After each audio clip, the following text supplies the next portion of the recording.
अनंगोपनिषद। अनंग का मतलब है कामदेव, कामदेव का मतलब है अत्यंत सौंदर्यशाली पुरुष, अद्वितीय पुरुष। कैसा होना चाहिए? कामदेव के समान। और कामदेव कैसा है? जिसको देखते ही आंखें ठक से खड़ी रह जाए, आदमी स्तंभित हो जाए, नाड़ी रुक जाए, हृदय की गति रुक जाए, ऐसा पुरुष होना चाहिए। पुरुष तो वैसा मैं ढूंढ तो रहा हूं, कहीं मिल जाए भारतवर्ष में या बाहर तो कभी मिला दूंगा आपको, उम्मीद नहीं है, क्योंकि आंखें दस गई हैं, चेहरे चढ़ गए, चश्मे चढ़ गए, और वे कामदेव कभी कभी बनते थे। मगर आज के भी 20-22 साल के लड़के कोशिश तो करते ही हैं कामदेव बनने की। कामदेव बिल्कुल अलग चीज। और कामदेव भगवान शिव स्वयं साधना कर रहे थे, शिव तो बार बार ध्यान उछल जाता था। उनको क्या बात है, एक क्षण, 2 क्षण, 5 बार पास में पार्टी बैठी, उसने कहा कि ये कामदेव मेरी साधना में बहुत विघ्न पैदा कर रहा है। और जीवित कामदेव कितना तीक्ष्ण था, मैं इसका उदाहरण दे रहा हूं कि ब्रह्मा की पुत्री सरस्वती, और ब्रह्मा स्वयं सरस्वती के प्यार में और रूप में मोहित होकर के उसको ही प्रेयसी मानकर उसके पीछे दौड़ने लगे। काम कितना अंधा होता है कि ब्रह्मा जैसा व्यक्ति भी अपने आप को संयत नहीं कर सका।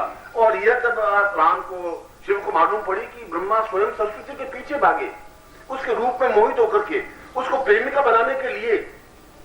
और सरस्वती ने कहा कि अनर्थ हो जाएगा, आप सुना रखिए, यह कैसा जीवन है, यह कैसी मर्यादा है, यह ब्रह्मा कैसे हैं, यह तो एक उदाहरण है, यह कैसे संभव हो सकता है। और शिव ने आंख खोली तो सामने कामदेव मुस्कुरा रहे थे बैठे बैठे। उसने कहा बहुत गड़बड़, उसने कहा पार्वती इसको तो समाप्त करना पड़ेगा, क्योंकि ये पूरे सृष्टि को सत्यानाश कर देगा, मर्यादाएं खत्म कर देगा। अनंगोपनिषद के मैं उद्धरण समझा रहा हूं, कभी कभी आया कुछ 6000 श्लोक है अनंगोपनिषद के।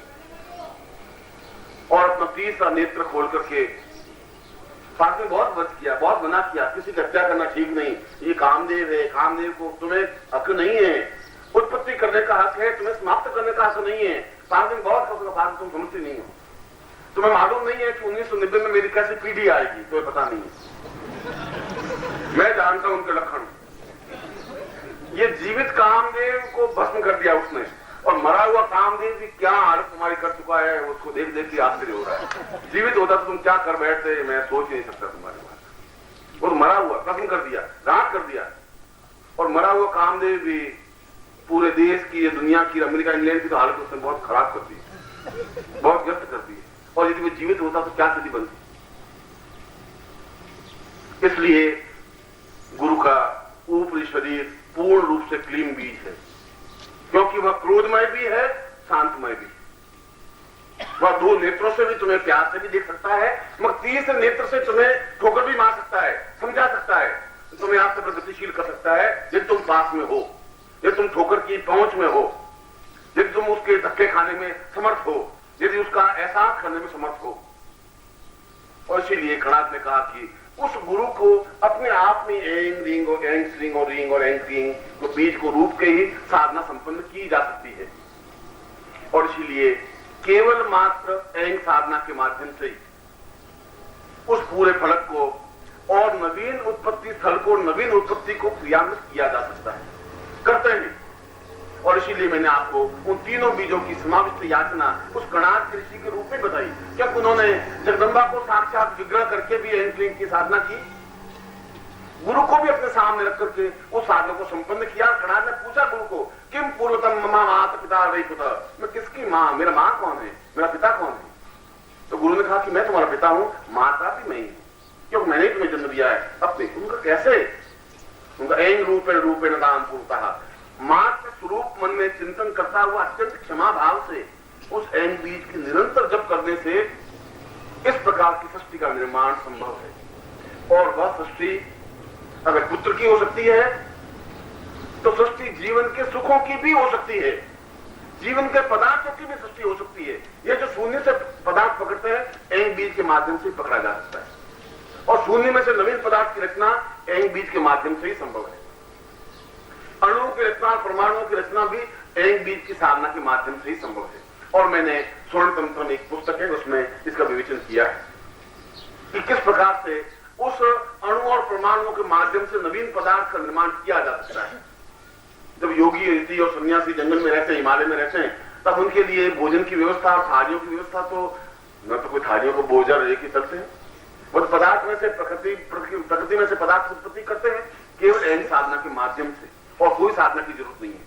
और किसी अगर आप एन साधना ही कर लें तो जीवन में प्रत्येक पदार्थ की रचना कर सकते हैं, किसी भी प्रकार की पदार्थ की रचना कहीं पर भी किसी भी स्थिति में। और रिंग बीज के माध्यम से बताया कि कई बार शास्त्रों में पत्रिका में लिखा होता है कि शून्य में से पदार्थ की उत्पत्ति हो। यद्यपि मैं चमत्कार दिखाने में ज्यादा विश्वास नहीं करता, मगर यहां शिविर लगाया था तो मुझे किसी ने पूछ लिया कि क्या तिनके से स्वर्ण बनाया जा सकता है। आप में से कोई था या नहीं था मुझे मालूम नहीं, पर कोई होंगे, 2 4 6 10 लोग होंगे। और मैंने कहा कि ऐसा स्वर्ण निर्माण हो सकता है, तिनका आप मुझे दीजिए, मैं आपको तिनके को पकड़ करके स्वर्ण का निर्माण कर सकता हूं केवल अणुओं के माध्यम से, और वह भी केवल एन बीज की साधना के माध्यम से ही तो संभव था, क्योंकि बिल्कुल उसी रूप में उच्चारण करने की जरूरत है। और यदि सही रूप में उच्चारण कर दिया जाए तो बिल्कुल वह जिसको हम उच्चारण करें वह स्वान्वयन बुद्धिगत। कैसा मंत्र बोला मैंने, चौहान इंद्रान, तुम तो कहते मंत्र का प्रभाव होता ही नहीं, और दूर बैठा हुआ था। बिल्कुल उसी प्यार से जिस रूप में मुझे मंत्र का उच्चारण करना था उस रूप में चौहान विद्राना चौहान होगा।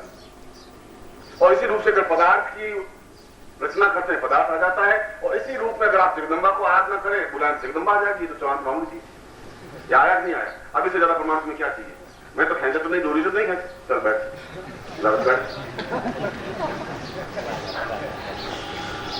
यह भी एक मंत्र उच्चारण था मेरा।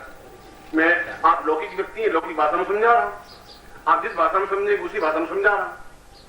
आप बिल्कुल सामान्य भाषा में समझते हैं, मैं सामान्य भाषा में समझता हूं कि मैंने एक मंत्र बोला चौहान इधर आना, उसमें क्रिया भी थी, जो प्रत्येक साधन में क्रिया होती। चौहान इधर आना, चौहान दौड़ा आगे।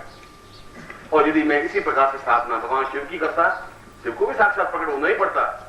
यदि मैं उसी क्रिया पद्धति से उसी मंत्र के माध्यम से करता और मैं गान, तो चौहान पूरा समझता है नहीं मुझे बुलाया है, किसको बुलाया है, कौन सी आवाज है, कैसी है। अब यदि आप और चीख नहीं लग जाए मंत्र को तो वो बेचारा समझ ही नहीं पाए, और मैं तो चौहान नहीं सुन पाए। ठीक मंत्र की ध्वनि सरल सही तरीके से होनी चाहिए। एन बीज की साधना के माध्यम से जब पदार्थ की सृष्टि हो सकती है, आपके जीवन में प्रत्येक चीज की उत्पत्ति संभव है। और ब्रह्म बीज के माध्यम से पदार्थ और धन या ऐश्वर्य और वैभव प्राप्त किया जा सकता है, मगर केवल किसी शत्रु को प्राप्त करने के लिए, प्रहार करने के लिए, शत्रु को समाप्त करने के लिए केवल शत्रु का नाम और आगे और पीछे क्लीन बीज लगाकर भी शत्रु को समाप्त किया जा सकता है। क्लीन बीज तो अपने आप में संहारक है, तीसरा नेत्र है। क्रोधमय मुद्रा से आप जब तक क्लीन क्लीन क्लीन तो नहीं हो सकते। उसे साथ था क्रोधमय मुद्रा से क्लीन का जप हो, एन का जब बिल्कुल मात्रगत रूप से हो, बिल्कुल जैसे मां अपने बच्चे को दुलारती हुई, प्यार करती हुई, उसके सिर पे हाथ फेरती हुई, जैसे आंखों में स्नेह होता है, ठीक वैसा ही स्नेह होना चाहिए। यदि बिल्कुल निर्मल आंख आपको देखनी हो तो गाय की आंख जाके देखिए, बिल्कुल निर्मल स्वच्छ आंख दिखाई देगी। मनुष्य की आंख में भी धोखा, विश्वासघात हो सकता है, इसलिए की आंख में भी चालाकी हो सकती है।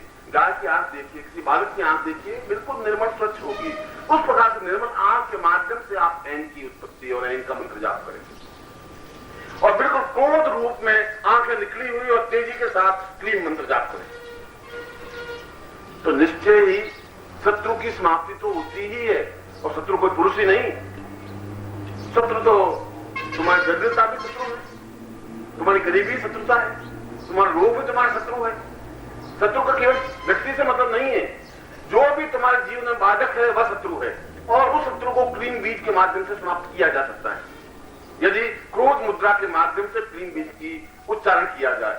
इसलिए तीनों बीजों के उच्चारण में भेद है, और एक साथ तीनों बीजों के उच्चारण में बड़ा संयम की जरूरत है, क्योंकि आप एक स्पीड बोल जाएंगे, ये मंत्र उच्चारण नहीं। तीनों में आपका भाव बिल्कुल उसी रूप में बनना चाहिए, या तीनों के आप अलग अलग साधना करें, या एक ही बार ऐं ह्रीं क्लीं चामुंडा का उच्चारण करें, तब भी आप उच्चारण कर सकते हैं, मगर आपका शरीर विन्यास बिल्कुल उसी रूप में होना चाहिए। ऐसा हो सकता है, मगर कणाद कह रहा है ऐसा मैं नहीं कर पा रहा हूं, आप भी कह रहे हैं मैं ऐसा नहीं कर पा रहा।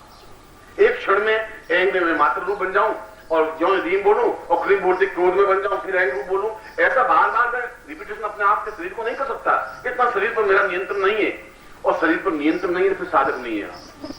साधक का मतलब है शरीरम साधयति स साधक, इसलिए तुम साधक मत कहिए अपने आप को, तुम अपने आप मनुष्य कहिए। साधक का मतलब शरीर पर पूर्ण नियंत्रण हो, जहां क्रोध करना हो क्रोध करें, जहां प्रेम करना हो प्रेम करें, जहां वात्सल्य दिखाना हो वात्सल्य दिखाएं। साधक तो उस स्टेज को कहते हैं, वहां पहुंचने की स्थिति। और कणाद भी कह रहा है मैं ऐसा नहीं कर पा रहा हूं, तो गुरु कहते नहीं कर पा रहा है तो फिर तुम अपने गुरु के सामने, गुरु को सामने रख दे, और गुरु को सामने रख करके गुरु अपने आप तीनों रूपों में अपने आप दिखाई देगा। तो उनके चरणों में ऐं रूप साधना देखो, मध्य रूप में उनके उसका चित्र सामने रख दीजिए, पूर्ण चित्र को, और उनका वहां देखिए, फिर वहां देखिए, वहां देखिए, इस प्रकार से अपने नेत्रों को घुमाते हुए इसकी साधना संपन्न कर सकते हैं। मैं आपको कणाद का श्लोक इसलिए बोला कि वो तुम्हारे लिए संभव नहीं है, साधक रूप संभव नहीं है, तो इस रूप में, जिस रूप में कणाद से साधना की, इस रूप में तुम साधना करके सफलता पा सकते हो, क्योंकि यह तो इसका मंत्र का मूल विवेचन है, मूल चिंतन है, मूल तत्व है, और मूल तत्व का तुम्हें ज्ञान नहीं है तब तक साधना में सफलता नहीं मिल सकती। 1000 5000 बार रिपीट करने से नहीं हो सकता, और इसीलिए सफलता नहीं मिल पाती। और इसीलिए शास्त्रों में कहा है कि पुस्तकों से मंत्र प्राप्त करना व्यर्थ है, गुरु मुख से मंत्र जाप लेना जरूरी है। गुरु समझा सकता है तुम्हें क्लीन कैसे बोलना है, गुरु बता सकता है रीम का उच्चारण तुम्हें कैसे करना है, वो टेप रिकॉर्ड तुम्हें नहीं चला सकता, वो पुस्तक तुम्हें नहीं बता सकती। और इसीलिए उस विवेचन में कणाद कह रहा है मेरे बार बार मैं अपने शरीर को इतना रिपीट नहीं कर सकता गुरुदेव, मगर मुझे ऐं क्लीं की साधना संपन्न करनी है क्योंकि मैं ब्रह्म को अपने जीवन में उतारना चाहता हूं। तो उसने कहा कि अपने गुरु को तुम सामने रखो, और गुरु को साधना क्यों करता, स्वयं तस्मै श्री गुरुवे नमः पूर्ण ब्रह्म रूप है, गुरु साक्षात पर ब्रह्म, और ब्रह्म का तात्पर्य है जिसमें सारी सृष्टि विलीन होती है, सारी सृष्टि की उत्पत्ति होती है, उसको ब्रह्म कहते हैं।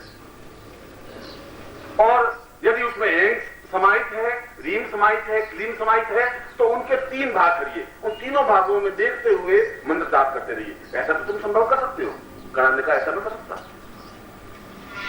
ऐसा कर सकता हूं मैं भगवती जगदम्बा के साक्षात जाज्वल्यमान दर्शन कर सकता हूं, क्योंकि उसके दर्शन तब हो सकेंगे जब आपकी सारी वासनाएं, सारी इच्छाएं समाप्त हो पाएंगी, तभी तो प्रभु सामने साक्षात होंगे। और इन तीनों रूपों में तुम्हारी सारी इच्छाएं अपने आप ही समाप्त हो सकती हैं। ऐं बीज के माध्यम से प्रत्येक पदार्थ की रचना का संभव है, चाहे वह पुत्र हो, चाहे पौत्र हो, चाहे और कोई चीज हो। रीम के माध्यम से पूर्ण संपन्नता, सुख, सौभाग्य, ऐश्वर्य, पद, प्रतिष्ठा, मान, सम्मान प्राप्त है, और क्लीन के माध्यम से समस्त दरिद्रता, रोग, शोक, दुख, दारिद्र्य नष्ट किया जा सकता है, और सब कुछ ठीक किया जा सकता है। तो भगवती जगदम्बा सामने साक्षात रूप में उपस्थित है, क्योंकि जब तक तुम्हारी वासनाएं हैं तब तक तुम्हारी आंख निर्मल नहीं बन सकती। जब तुम्हारे मन में चालाकी है, धूर्तता है, तब तक तुम उस मंत्र के जाप को कर ही नहीं सकते, क्योंकि श्रद्धा पैदा तब होती है जो चालाकी समाप्त हो जाती है। चालाकी दूर हटने पर ही श्रद्धा आ सकती है, धूर्तता दूर हटने पर ही श्रद्धा आ सकती है, श्रद्धा पहले आ ही नहीं सकती। तुम्हारे मन में धूर्तता है, चालाकी है, पाखंड है, छल है, क्रोध है, या केवल अदाकारी है, या दूसरी